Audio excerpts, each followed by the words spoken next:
ग्रामीण महिला विद्यापीठ के YouTube चैनल GMV एकलव्य पर आप सभी का स्वागत है। कक्षा 10 विषय सामाजिक विज्ञान अध्याय 10 खनिज व ऊर्जा संसाधन। इस अध्याय से जो है बोर्ड के एग्जाम में 3 अंक के प्रश्न पूछे जाते हैं। एक प्रश्न जो है 2 अंक का पूछा जाता है और 1 नंबर का जो प्रश्न है वो मानचित्र से संबंधित पूछा जाता है।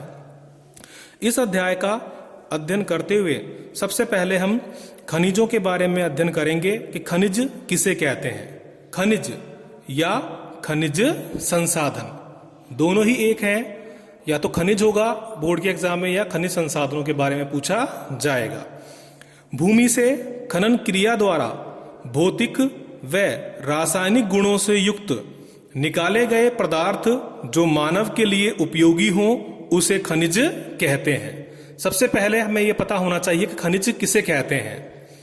तो भूमि से खनन क्रिया द्वारा यानी भूमि के अंदर से खोदकर जो खनिजों को निकालने की क्रिया है वो खनन क्रिया कहलाती है। खनन क्रिया के द्वारा भौतिक व रासायनिक गुणों से युक्त जो भी खनिज होते हैं उसके कुछ ना कुछ जो है भौतिक या रासायनिक गुण होते हैं। तो भौतिक और रासायनिक गुणों से युक्त निकाले गए जो पदार्थ हैं जो मानव के लिए उपयोगी हैं वो खनिज कहलाते हैं। जैसे लोहा है, सोना है, चांदी है, अब्रक है, ये सभी खनिज हैं जिनको हम जमीन से खोदकर प्राप्त करते हैं। बहुत से जो खनिज हैं ये प्रकृति के द्वारा निर्मित होते हैं। इनको बनने में बहुत लंबा समय लगता है। इनको प्रकृति जो है स्वतः अपने आप बनाती है। इसलिए कई जो खनिज हैं उन्हें हम प्राकृतिक संसाधन कह सकते हैं। खनिज पृथ्वी पर जो है सीमित मात्रा में है, इसलिए इनका उपयोग हमें जो है विवेकपूर्ण तरीके से करना चाहिए जिससे कि ये आने वाली पीढ़ियों के लिए भी बचे रह सकें। खनिजों के निर्माण में भौतिक और जैविक कारकों का महत्वपूर्ण योगदान होता है। इस कारण से इन्हें 2 वर्गों में बांटा जाता है, जैविक खनिज और दूसरा है आपका इसमें अजैविक खनिज। ऐसे खनिज जिनका निर्माण जीव जंतुओं से होता है उन खनिजों को जो है जैविक खनिज कहा जाता है, जैसे कि कोयला व प्राकृतिक तेल। ये सभी जो है जैविक खनिज हैं क्योंकि इन पदार्थों का निर्माण जो है या इन खनिजों का निर्माण जो है वो जीव जंतुओं से हुआ है। प्रकृति के अंदर जो कोयला पाया जाता है जमीन के अंदर, वो कोयला ऐसा माना जाता है कि जो वनस्पति है, जो पेड़ पौधे जो हैं, जब वो जमीन के अंदर दब गए तो उनके ऊपर अधिक ताप और दाब के कारण जो है वो कोयले के अंदर परिवर्तित हो गए। और जो प्राकृतिक तेल है जिसे हम खनिज तेल कहते हैं, ये खनिज तेल भी जो है जीव जंतुओं के जमीन के अंदर दबने और अधिक ताप पड़ने की वजह से ही जो है इसका निर्माण हुआ है।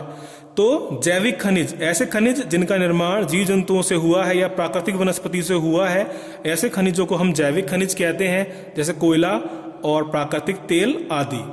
अजैविक खनिज ऐसे खनिज जिनका निर्माण जीव जंतुओं से नहीं हुआ है, ऐसे खनिजों को जो है हम अजैविक खनिज कहते हैं, जैसे लोहा, मैग्नीज, अब्रक आदि। आगे हम अध्ययन करते हुए खनिजों का वर्गीकरण पढ़ेंगे कि खनिज जो है उन्हें विभिन्न आधारों पर जो है कितने वर्गों में बांटा गया है। तो हमारे सामने एक क्वेश्चन बनता है कि खनिजों का वर्गीकरण बताइए। इसके अलावा इस क्वेश्चन को जो है इस तरह से भी पूछा जा सकता है कि भारत में खनिजों को भौतिक व रासायनिक गुणों के आधार पर कितने भागों में बांटा गया है, उल्लेख करो। भारत में खनिजों को भौतिक और रासायनिक गुणों के आधार पर कितने भागों में बांटा गया है, उल्लेख करो। ये 2 क्वेश्चन बनते हैं, इसका आंसर हम आगे पढ़ रहे हैं। खनिज की परिभाषा जैसे कि हम ऊपर पढ़ चुके हैं। भारत में भौतिक और रासायनिक गुणों के आधार पर खनिजों को 2 वर्गों में बांटा गया है। पहला है इसमें धात्विक खनिज और दूसरा है अधात्विक खनिज। मुख्य रूप से खनिजों को 2 वर्गों में ही बांटा गया है, धात्विक खनिज और अधात्विक खनिज। धात्विक खनिज ऐसे खनिज जिनमें धातु के अंश पाए जाते हैं उन्हें हम धात्विक खनिज कहते हैं। तो धात्विक खनिजों की परिभाषा हमें याद रखनी है कि धात्विक खनिज किसे कहते हैं?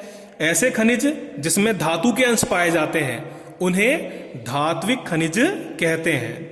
धात्विक खनिजों को भी जो है दो वर्गों के अंदर बांटा गया है, लोह धातु वाले खनिज और अलोह धातु वाले खनिज।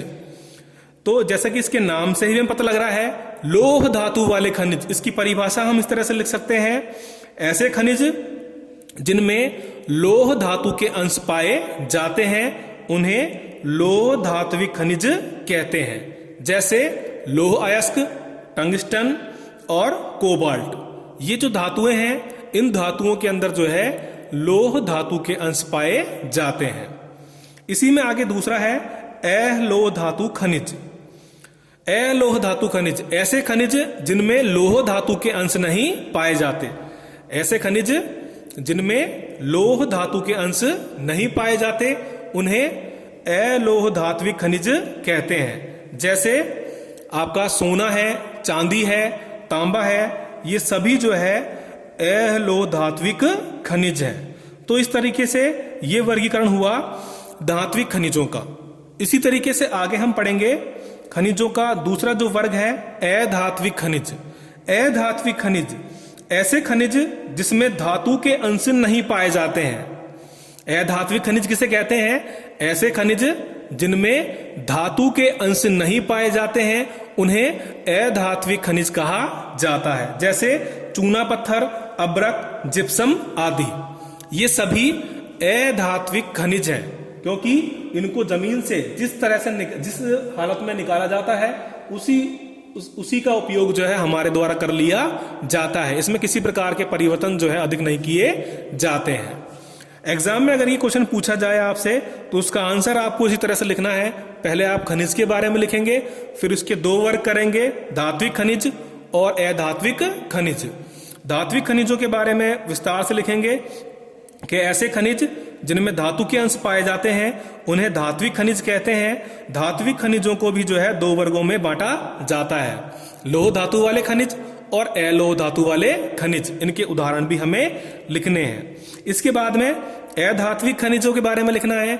ऐसे खनिज जिनमें धातु के अंश नहीं पाए जाते हैं उन्हें अधात्विक खनिज कहते हैं और इसके उदाहरण भी हमें लिखने हैं, चूना पत्थर, अब्रक, जिप्सम आदि।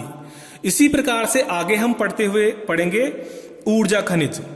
ऊर्जा खनिजों को भी जो है अधात्विक खनिजों के अंदर ही शामिल किया जाता है। ऊर्जा खनिज वह खनिज जो ऊर्जा या ऊष्मा प्रदान करते हैं उन्हें ऊर्जा खनिज कहते हैं। ऊर्जा खनिज दो प्रकार के होते हैं। पहला है इसमें ईंधन खनिज और दूसरा है अणु शक्ति खनिज। तो ऊर्जा खनिज वह खनिज जो ऊर्जा या ऊष्मा प्रदान करते हैं उन्हें ऊर्जा खनिज कहते हैं। इसमें खनिजों को दो वर्गों में बांटा गया है।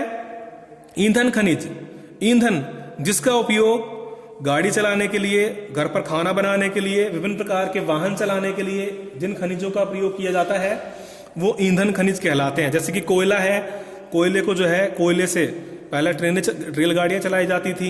आज के समय में भी बड़ी बड़ी फैक्ट्रियों के अंदर जो है कोयले का प्रयोग विभिन्न प्रकार की मशीनों को चलाने के लिए किया जाता है। पेट्रोलियम, पेट्रोल, डीजल वगैरह जो है इनसे भी गाड़ियां चलाई जाती हैं। और प्राकृतिक गैस, जो गैस हम खाना बनाने के लिए उपयोग करते हैं उनसे भी गाड़ियां वगैरह चलाई जाती हैं।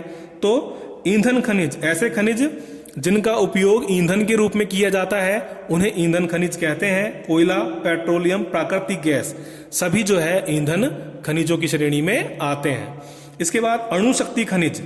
अणु शक्ति खनिज ऐसे खनिज जिनका उपयोग परमाणु बिजली घरों में किया जाता है या परमाणु बम बनाने के लिए किया जाता है उन्हें अणु शक्ति खनिज कहा जाता है। इस अणु शक्ति खनिज के अंदर जो है हम यूरेनियम, थ्योरियम, बेरिलियम और इल्मेनाइट आदि को शामिल करते हैं। इस वर्गीकरण के बारे में बोर्ड के एग्जाम में बहुत अच्छा क्वेश्चन बनता है आपका कि खनिजों का वर्गीकरण बताइए। तो हमें इसके बारे में आसानी से अच्छी तरह से लिखना है कि खनिज जो है उसके दो वर्ग हैं, धात्विक खनिज और अधात्विक खनिज। और उसका आंसर हमें अच्छी तरह से लिखना है। कई बार बोर्ड के एग्जाम में केवल धात्विक खनिजों के बारे में पूछा जाता है, तो आपको केवल धात्विक खनिजों के बारे में ही लिखना है, अधात्विक खनिजों के बारे में आपको नहीं लिखना है।